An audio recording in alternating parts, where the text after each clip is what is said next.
สียงกลองดังสนั่นแผ่นดินลาวเรียกหา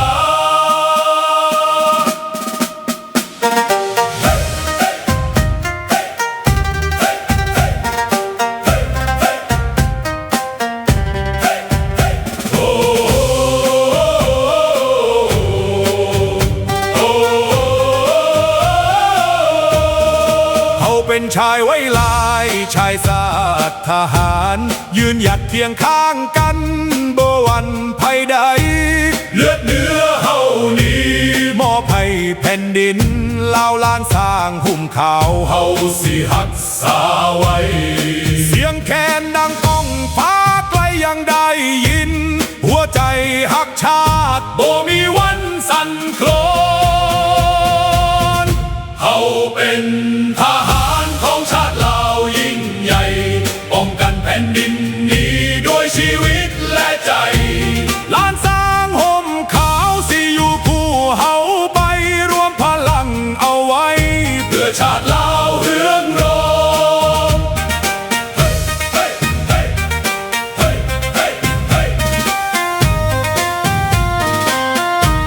ยามศึกมาไกลเฮาบ่เคยถอยยืนหยัดต่อสู้เพื่อคนลาวทุกคนจากภูเขาสูงถึงลำน้ำโขงทุกตารางแผ่นดินเฮาสิหักษาไว้คำสัตย์สาบานดังก้องในใจเกิดเป็นลูกผู้ชายต้องหักชาติยิ่งใหญ่ถึงสิลำบากหรือมีน้ำตากะสิยืนหยัดเพื่อลาวของเฮาเฮาเป็นทหารของชาติลาวยิ่งใหญ่ป้องกันแผ่นดินนี้ด้วยชีวิตและใจล้านสร้างห่มขาวสิอยู่คู่เฮาไปรวมพลังเอาไว้เพื่อชาติลาวเฮืองรองเฮาเป็นทหา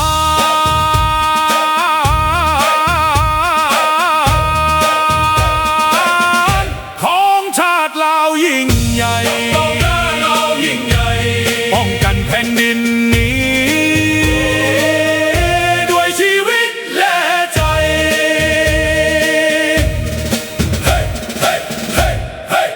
เฮาเป็นทหารก้าวเดินพร้อมกันทหารเหล่านั้นบ่ยอมแพ้ผู้ใด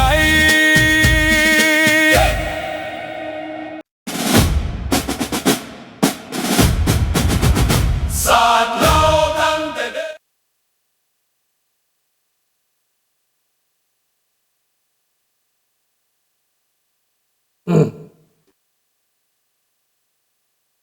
มาเลยเนาะพี่น้องเนาะสบายดีทุกท่านเด้อพี่น้องเด้อสบายดีพี่น้องลูกหลานคนลาวคนไทยอยู่ใส่ก็แล้วแต่ที่หอมเสรีภาพในประชาธิปไตยทุกท่านยินดีต้อนรับทุกท่านเข้าสู่รายการเสียงประชาชนลาว Voice of the Lao People Welcome to everyone Bienvenue à toutes et à tous สวัสดีครับสบายดีพี่น้อง Good morning Bonjourสบายดีเซียวนายสบายดีน้องธนพรสบายดีเอเวนสบายดีน้องจันทวีสบายดีอามิโกสบายดีแบล็กแคนลาวสบายดีเลียงสบายดีเบิดทุกท่านพี่น้องที่บริกล่าวสื่อกับนามเนาะสบายดีเบิดทุกคนสำหรับมื้อนี้ก็เป็นอีกมื้อหนึ่งที่จะมาเว้าเรื่องประเด็นของเฮาในมื้อนี้ที่มาบอกว่ามีน้องนุ่งส่งคลิปมาให้เบิ่งแต่ก็เห็นหลายเทื่อแล้วคลิปนั้นสบายดีร้อนนี่เห็นหลายเทื่อแล้วคลิปนั้นแต่ก็ได้เว้ามาแต่บ่ได้ลงลึก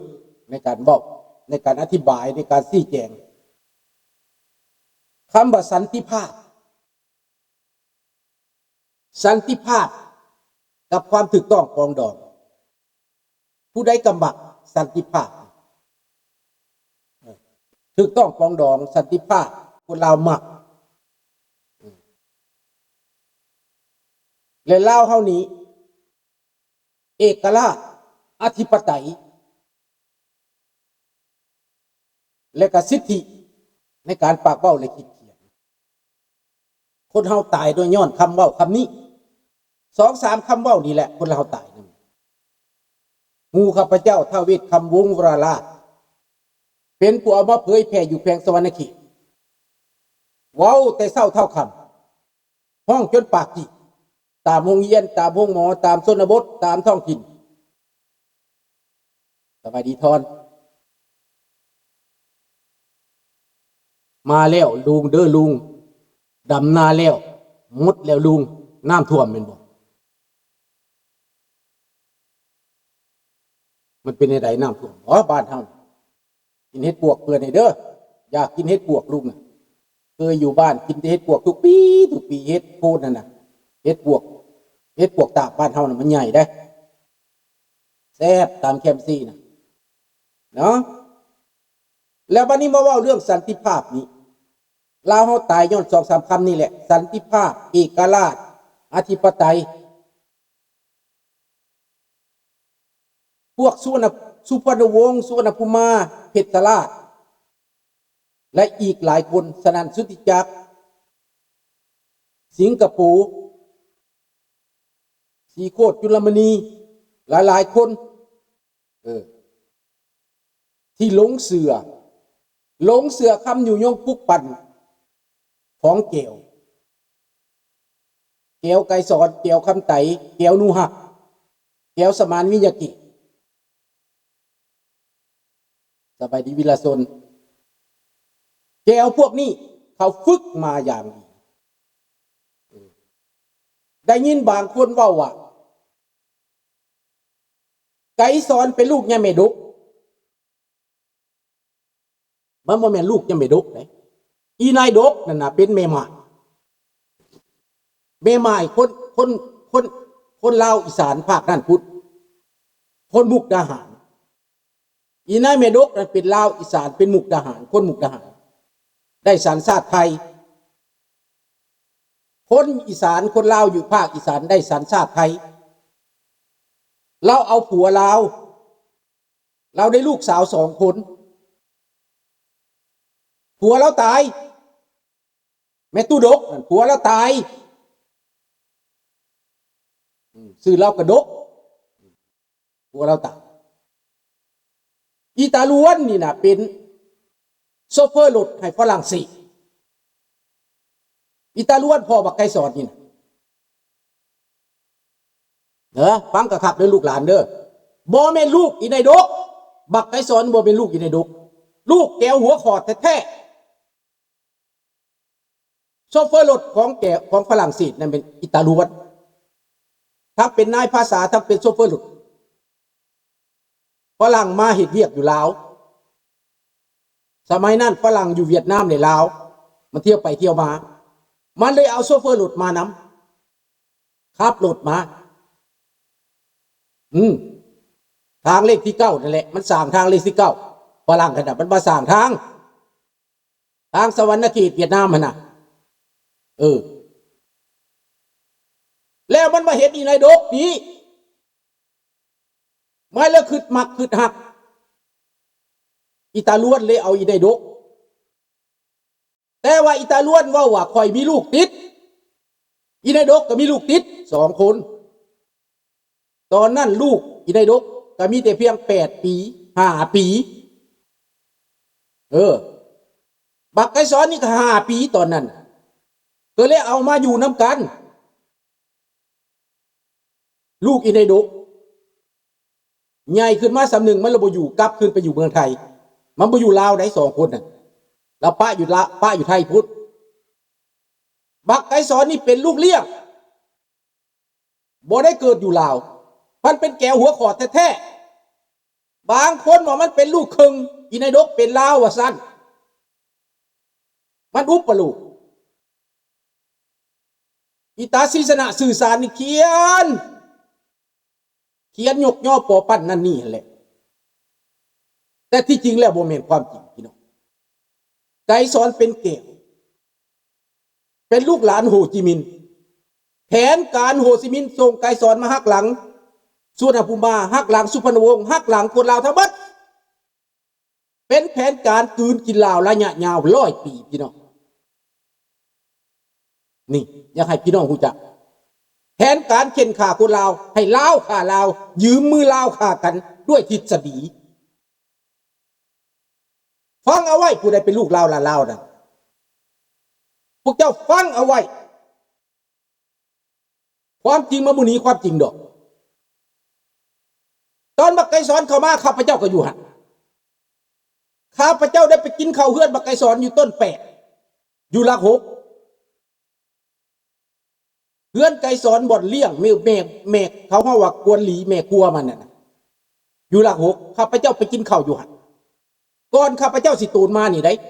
1979นี่ได้เห็นบ่ล่ะ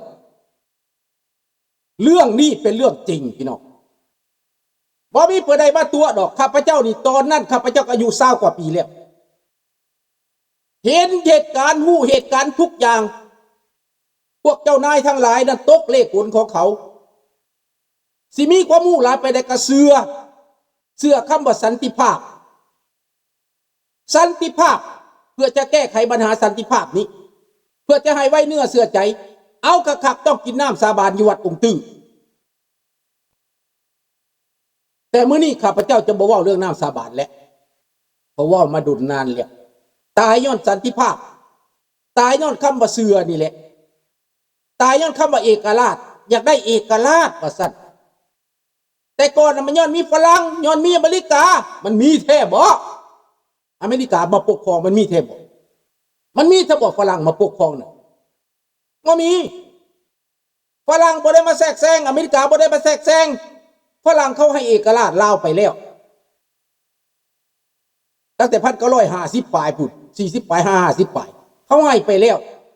อเมริกาก็บ่ได้เข้าตั้งฐานะอยู่ในลาวมีแต่มาซอยปรึกษามาซอยหนุนปกป้องไว้ซอยคือเขาซอยประเทศ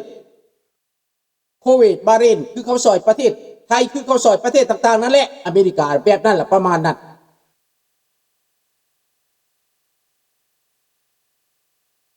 เห็นบ่คนลาวเฮาก็เสื้อสันติภาพต่อต้านสงครามบ่มักสงครามพวกนักศึกษาก็เสื้อแต่ข้าพเจ้าบ่เสื้อมีคนเดียวบ่เสื้อเพราะว่าข้าพเจ้าบ่เสื้อระบอบคอมมิวนิสต์ข้าพเจ้าบ่เป็นเครื่องมือไปประท้วงไปแห่เอาพวกคอมมิวนิสต์เข้ามาบ่ข้าพเจ้าบ่เฮ็ดหมู่ข้าพเจ้าเฮ็ดเบิดยังบ่ทันตายอยู่ก็มีเด้อนี่หมู่ข้าพเจ้ายัง2 คนผู้หนึ่งอยู่ลาวผู้หนึ่งอยู่เยอรมันผู้อื่นตายไปหลายแล้วแต่เหลือ2 คนหมอ1อยู่ลาวหมอ1อยู่เยอรมันที่เป็นหมู่ข้าพเจ้านี่ข้าพเจ้าก็บ่ได้ถามดอกเป็นหยังเขาจังมักเขาจะไปเหี่ยวพวกคอมมิวนิสต์เข้ามาข้าพเจ้าบ่ถามให้เขาสำนึกเองให้เขาคิดเองคน3 คน3 เสี่ยวนี่นะข้าพเจ้านี่มักเสรีประชาธิปไตยมักประชาธิปไตยมักความยุติธรรมมักความถูกต้อง